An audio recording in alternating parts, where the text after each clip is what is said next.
1a, use algebra to solve. Okay, now there's a lot of stuff in that equation, but you're solving for x, and you're solving for x inside of a trig function. So how have we done that in the past? Well, we get that trig function all by itself.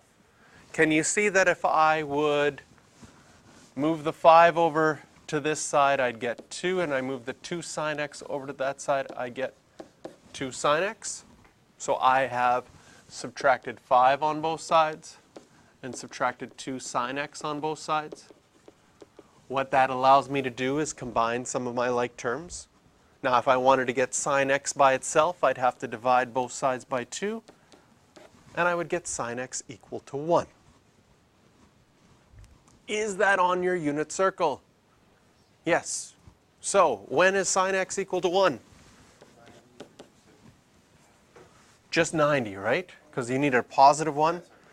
And so we'll write 90 degrees. Now we saw initially when I would do a question like this, I'd read the question, I'd see the degrees and tell myself, okay, I'm going to be thinking in degrees. And then I start to solve it, and what you did right now is exactly what is normal. You are getting used to solving between 0 and 360 or 0 and 2 pi. One of the things I want you to do, though, is after you solve a question, so we solved it between 0 and 360 degrees, we got x equals 90 degrees, check. Was that the domain they asked for? No. In this case, the domain that was asked for was from negative 360 to 0. In other words, if you started at 0, that would be once around in the negative direction. And if we know the answer is 90 degrees, so I'm going to just put an x through this one right now because my actual answer is going to be negative. What's coterminal with 90 degrees? Negative 270. Again, I make sure I don't forget my degree sign. And so there is our answer. That's our answer between 0 and 360.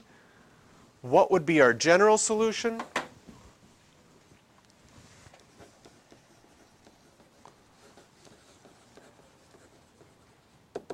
The general solution would be, well, we only have one answer between 0 and 360. And remember from this morning that our steps for the general solution was find all your answers between 0 and 2 pi. In this case, we're degrees, 0 and 360 degrees. And then add 2k pi, but since we're in degrees, we're going to add 360 times k to each answer. So we would write our general solution. There's only one answer, so we can say 90 degrees plus 360 degrees times k, where k is an integer. So again, we did our normal thing for general solution. We used our answer between 0 and 360, and then added 360 times k, where k is an integer. Because that would write all the coterminal angles with 90 degrees. Part B, general solution. No, not, use algebra to determine the general solution of the equation 3x, then list the roots in the domain from negative 2 pi to 0. Can you see that B is a multi-revolution question?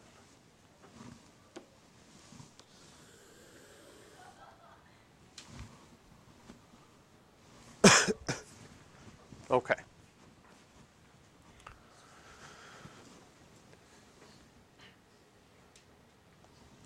This morning, I told you that I could show you a shortcut for the general solution of a multi-revolution question. I'm going to show you the shortcut first, okay? And then after showing you the shortcut for the general solution, I'll do it the same way we did it this morning, so we could see it again. And then we'll solve over the domain from negative 2 pi to 0. So first of all, we recognize that this is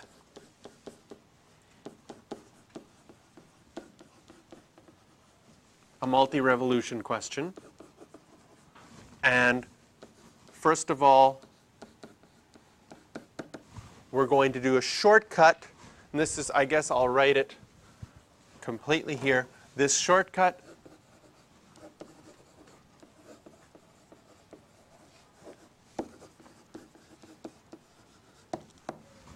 for the general solution. We do a similar kind of an idea that we did when we figured out the general solution to begin with. We said to ourselves, if this said just theta, if that said cos theta equals -1, and you were asked to do the general solution, you would do what? You would find all your answers from 0 to 2 pi and add 2k pi. Perfect. Let's do that. Let's pretend it's a theta just temporarily. If I pretend it's a theta temporarily, I would say theta equals, when is cos equal to -1? Pi. That's the only place, right? From 0 to 2 pi. So we would go pi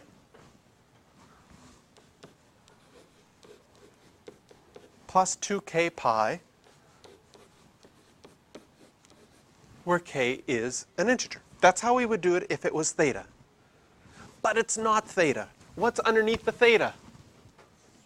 3x. So if I had started that way, instead of having theta equals, I would have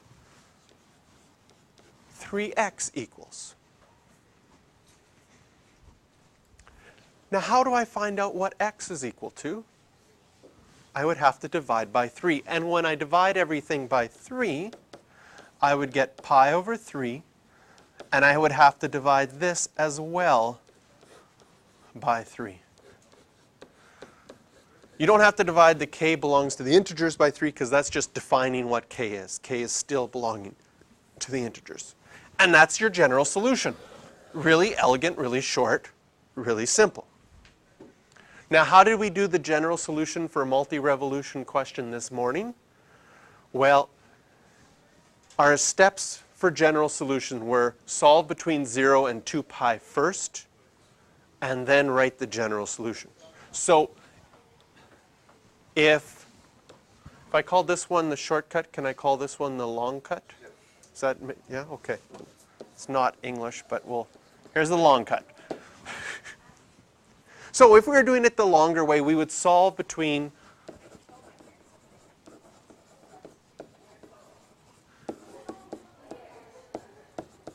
it was x, right?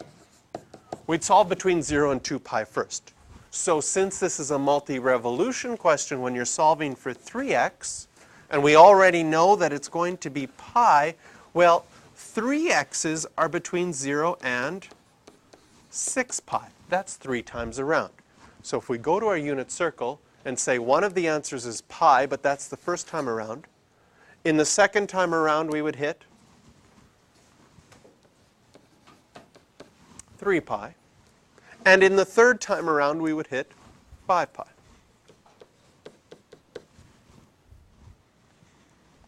And many of you will use the long cut because it's the way to do the general solution. Solve between 0 and 2 pi first, then add 2k pi. So if I find those, pi, 3 pi, and 5 pi, now if I wanted to solve what x is, I get pi over 3. 3 pi over 3 divided by 3 is just pi, and 5 pi over 3. Then my general solution, because that's my solution between 0 and 2 pi, my general solution would be, I'd write all three of these, pi over 3, pi, and 5 pi over 3, and add 2k pi to each of them, where k is an integer. Now I'm going to explain a little bit why these two are exactly the same answer. Obviously, well, not obviously, but in my opinion, the first answer, which is just one thing, looks more elegant than this big answer with 3 things. But if we think about our answers between 0 and 2 pi, and this will also help us with the second part of this question, where we have to think about a new domain between -2 pi and 0. If we think about these answers, so pi over 3, that's in quadrant 1. Pi, that's right there. 5 pi over 3, that's in quadrant 3. Okay? What we have in our general solution here, the second general solution, is we have all three of those angles listed separately. And then by adding 2k pi, we get all coterminal ones with them all along. All coterminal ones with pi over 3, all coterminal ones with pi, all coterminal ones with 5 pi over 3. What we have in answer 1 is just one answer, which says start at pi over 3, and notice that the distance in between each of these is identical. It's a third of the way around. It divides that perfectly into 3 equal sections. And so that's why we have 2 pi divided by 3, because it's a third of the way around. And if we just went and hopped by thirds, we would still hit them all if we continued on forever. Now, in part B of this question, it says, list the roots in the domain from negative 2 pi to 0. I think it's actually, if you had used the second method and found your answers between 0 and 2 pi, I don't think it's a part B, but I'll call it part B. The answers between negative 2 pi and 0, well, they become easy to see, more easy to see, using the second method, because you see there's going to be 3 of them. What is this first one here? That'll be negative pi over 3. Can you see that you'd have negative pi, and the one in quadrant 1 would be negative 5 pi over 3. So perhaps still solving between 0 and 2 pi is useful because it really helps us with the second part. It really helps us draw a picture and see what it would look like.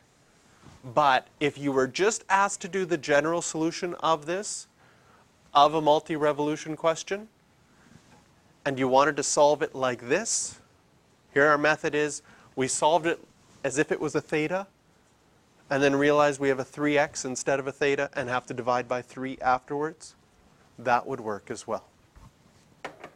Whew. Okay, one's for practice. 4, 8, and 9. And we'll take 10 minutes right now.